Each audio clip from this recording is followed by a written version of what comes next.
प्रिय मित्रों नमस्कार। मैं फिर आपके सम्मुख उपस्थित हूँ कविता पाठ के लिए और आज की कविता पाठ का शीर्षक है संतोष।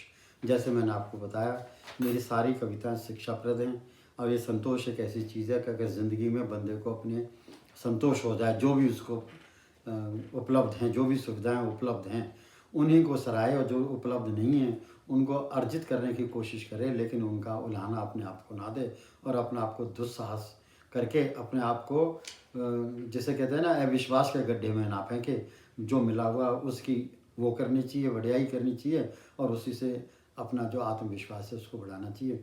संतोष एक बहुत बड़ी चीज़ है। मान लिया, सपोज कर लो कि एक तरफ प्राइम मिनिस्टर है, दूसरी तरफ एक मंत्री है, एक चीफ मिनिस्टर है, एक मैं प्रोफेसर हूँ, एक किसान है, समझे, एक दुकानदार है। सबकी अपनी अपनी ज़िंदगी है। सारे दुकानदार नहीं बन सकते, सब प्रेसिडेंट नहीं बन सकते, सब प्राइम मिनिस्टर नहीं बन सकते, सब प्रोफेसर नहीं बन सकते। जिसको जो मिल गया परमात्मा ने उसी प्रोफेशन में उसको डाल दिया है, वहीं वो कार्य करे और उस कार्य में अपनी कुशलता को बढ़ाए और अपने कार्य में उन्नति करे। और फिर उसी जब ऐसा करेगा तो उसको संतोष प्राप्त होगा। संतोष प्राप्त होगा, ज़िंदगी में बहुत उन्नति करेगा। इसी के बारे में अब ये मैंने 5 साल पहले लिखी थी ये कविता संतोष, और ये मेरे विचारों की कविता में गीतमाला भाग 3 में ही ये सम्मिलित है। अब मैं आपके सामने इसका काव्य पाठ करता हूँ। बहुत बढ़िया कविता है। मैं ये भी कहूँगा कि ये भी चाहे कोई किसी उम्र का हो, और स्पेशली जो बच्चे हैं और नौजवान हैं जो कई बार डिस्करेज हो जाते हैं, वो डिस्करेज ना हो, इस कविता को पढ़ें और उनके मन में जरूर आत्मविश्वास जागेगा। और मेरी हर कविता जो है मैंने कोशिश की है कि वो शिक्षाप्रद है, और मेरा जो सोच है, जो मेरा मनोकामनाएं हैं, मेरी जिस तरह से मनोविज्ञान है, वो मुझे मेरे दादा बाबा जी ने हम कहते थे पूजनीय भगत फकीर चंद जी की जैन है, मैं उन्हीं को ये समर्पित करता हूँ।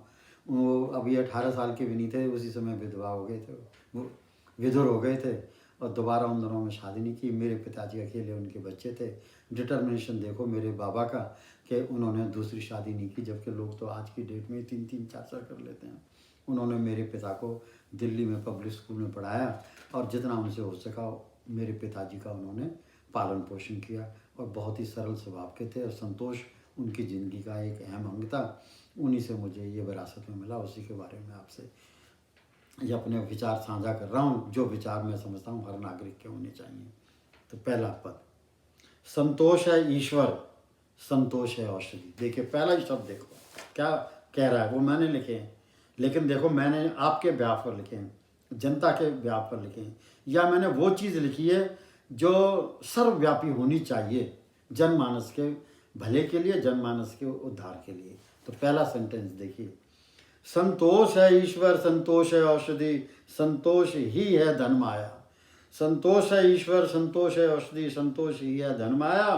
संतोष में समाये सर्व ईश्वर, संतोष में समाये हैं सर्व ईश्वर। संतोष पर धीरज धर ले, संतोष पर धीरज धर ले, संतोष बख्शे निरोगी काया।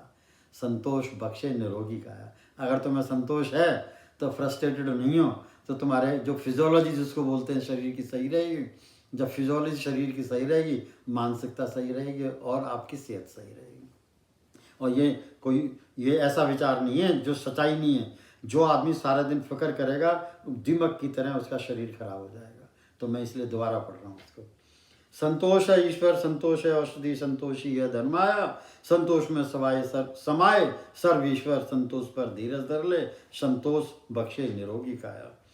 क्यों भागता फिरता है, क्यों भागता फिरता है द्वेष जलन के भाव लिए।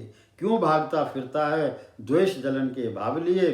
समस्त प्राणी हैं तेरे अपने, समस्त प्राणी हैं तेरे अपने, सभी के करीब जा, ये सभी हैं तेरे अपने, ये सभी हैं तेरे अपने। तीसरा, तू छल कपट के तौर तरीके त्याग दे, तू छल कपट के तौर तरीके त्याग दे और त्याग दे हेरा फेरी। तू छल कपट के तौर तरीके त्याग दे और त्याग दे हेरा फेरी। क्यों धोखा देकर किसी का दिल दुखाए, क्यों धोखा देकर किसी का दिल दुखाए। अपने मन के भीतर सरलता का संतोष पाल ले, अपने भीतर सरलता का संतोष पाल ले। चौथा, जब क्षितिज की सीमाएं भी स्पष्ट हैं, क्षितिज है देखो सामने जो है, उसकी सीमाएं को कहने लग जाए कि स्पष्ट नहीं है, मैं तो कहता हूँ स्पष्ट है। अस्पष्ट है ही नहीं, वो भी स्पष्ट है। तो दलील दे रहा है इधर कवि, क्या कह रहा है, जब क्षितिज की सीमाएं भी स्पष्ट हैं और स्पष्ट हैं आसमान की अपेक्षित ऊंचाइयां, फिर क्यों अपार साम्राज्य का सपना संजोता है? फिर तू क्यों अपार साम्राज्य का सपना संजोता है? थोड़े में ही रहकर गुजर बसर कर ले, धीरज धर सब्र कर ले। 5वां पद, इसको धोखा उसको धोखा। देखिए क्या करते हैं हम, ये कह रहा है, इसको हम यही तो करते हैं, इसको धोखा उसको धोखा, अजनबी को धोखा परिजनों को भी धोखा। ये सच बात है, सच्चाई है। इसको धोखा उसको धोखा, अजनबी को धोखा परिजनों को भी धोखा।